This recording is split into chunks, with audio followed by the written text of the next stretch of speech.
S, ಈ 1.5 ವರ್ಷದಲ್ಲಿ ಸುಮಾರು 10ಕ್ಕೂ ಹೆಚ್ಚು ಈ ರೀತಿ ಘಟನೆಗಳು ನಡೀತಾ ಇದ್ದಾವೆ. ನಮ್ಮಲ್ಲಿನೂ ಪ್ರಬುದ್ಧತೆ ಇರ್ತಕ್ಕಂಥ ಎಜುಕೇಷನ್ ಮಾಡಿದವರು ಇವತ್ತು ಯಾವುದೇ ಅನಿವಾರ್ಯವಾಗಿ ಈ ಒಂದು ಇಜಡಘರಾನ ವ್ಯವಸ್ಥೆಯಲ್ಲಿ ಹೋಗಬೇಕಾಗಿದೆ. ಯಾಕೆಂದರೆ ಒಂದು ಬೇರೆ ಕಡೆ ಇವರಿಗೆ 1% ಮೀಸಲಾತಿ ಇದೆ, ಅವರಿಗೆ ಟ್ರೈನಿಂಗ್ ಇಲ್ಲ ಮತ್ತು ತರಬೇತಿಗಳು ಇಲ್ಲ. ನಾವು ಒಂದನ್ನು ಅರ್ಥ ಮಾಡ್ಕೋಬೇಕು. ಆಮೇಲೆ ಉದ್ಯೋಗಶೀಲತದಲ್ಲಿ ಅವರಿಗೆ ಒಂದು 2-3 ಲಕ್ಷದ್ದು ಯಾವುದಾದ್ರೂ ಬ್ಯಾಂಕಿನಿಂದ ಲೋನ್ ಕೊಡಿಸೋ ವ್ಯವಸ್ಥೆಗಳಾದರೆ ಅವ್ರು ಏನು ಮಾಡ್ತಾರೆ, ಅವರು ಸ್ವಾವಲಂಬಿ ಜೀವನ ಕಟ್ಕೊಳ್ತಾರೆ. ಇವತ್ತು ಜೀವನ ನಡೆಸಬೇಕಾದ್ರೆ ಮುಖ್ಯವಾಗಿ ಬೇಸಿಕ್ ನೀಡ್ ಏನಿರುತ್ತೆ, ಅವ್ರು ಇರಲಿಕ್ಕೆ ಮನೆ ಬೇಕು, ಊಟ ಉಪಚಾರಗಳಿದ್ದಾಗ ಇಜಡಘರಾನ ವ್ಯವಸ್ಥೆಯಲ್ಲಿ ನಮ್ಮ ಸಮುದಾಯದವರು ನಮ್ಮದೇ ಆದಂಥ ಮನಸ್ಥಿತಿಯವರಂತ ಹೋಗ್ತಾರೆ.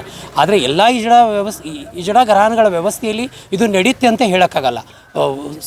ಸರಿಸುಮಾರು ಕನಿಷ್ಠವಾಗಿ ಈ ರೀತಿಗಳು ನಡೆದಾಗ ಅವು ಇತ್ತೀಚಿನ ದಿನಮಾನಗಳಲ್ಲಿ ತುಂಬ ಹೆಚ್ಚಿರೋವು. ತುಂಬ ನಮಗೆ ನಮ್ಮ ಆ ಸಮುದಾಯದಲ್ಲಿ ನಾವು ಒಂದು ಸಮುದಾಯದ ಭಾಗವಾಗಿರೋದ್ರಿಂದ ತುಂಬ ಮನಸ್ಸಿಗೆ ಆತಂಕವಾಗಿದೆ, ತುಂಬ ಬೇಜಾರು ಆಗಿದೆ. ಯಾವ ಉದ್ದೇಶಕ್ಕಂದರೆ ಈ ಸುಕನ್ಯಾ ಕೇಸನ್ನು ನೋಡಿದಾಗ 8-10 ಜನ ಸೇರಿ ಎಷ್ಟು ಅವರ ಬಟ್ಟೆ ವಿವಸ್ತ್ರಗೊಳಿಸೋದು, ಅವರ ತಲೆಯನ್ನು ಬಲವಂತವಾಗಿ ತಲೆಯಲ್ಲಿರ್ತಕ್ಕಂಥ ಕೂದಲ ತೆಗೆಯೋದು. ಇವತ್ತು ನಾವು ಹೆಣ್ಣಾಗಬೇಕು ಅಂತ ತಲೆಯಲ್ಲಿ ಕೂದಲ ಬಿಟ್ಟಿರ್ತೀವಿ ಅಂದಮೇಲೆ ಅದನ್ನು ನಮ್ಮ ರೈಟ್ಸ್ ಅದು ನಮ್ಮನ್ನು ಕೇಳಲಾರ್ದೆ ಆ ಒಂದು ಹೆಣ್ಣಾಗಬೇಕು ಅನ್ನೋ ಉದ್ದೇಶದಿಂದನೇ ಮನೆಯಿಂದ ಹೊರಗಡೆ ಬಂದಿರ್ತೀವಿ ತಾನೆ.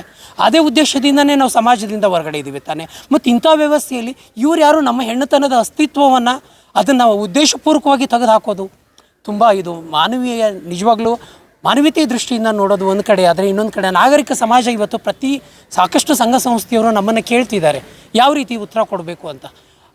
ಇದಕ್ಕೆ ನನ್ನ ಕೊನೆಯ ಮಾತು ಏನಂದರೆ, ಎಲ್ಲ ನಮ್ಮ ಲಿಂಗತ್ವ ಅಲ್ಪಸಂಖ್ಯಾತರು ತಮ್ಮ ಮೌನ ಮುರಿದು ಈ ಒಂದು ವಿಚಾರಕ್ಕೆ ತಾವು ಬದ್ಧರಾಗಿ ನಿಲ್ಲಬೇಕು. ತಮ್ಮ ನಿರ್ಣಯಗಳು ಈ ಥರ ಅನ್ಯಾಯದ ವಿರುದ್ಧಕ್ಕೆ ತಮ್ಮ ನಿರ್ಣಯಗಳನ್ನು ತಿಳಿಸಬೇಕು.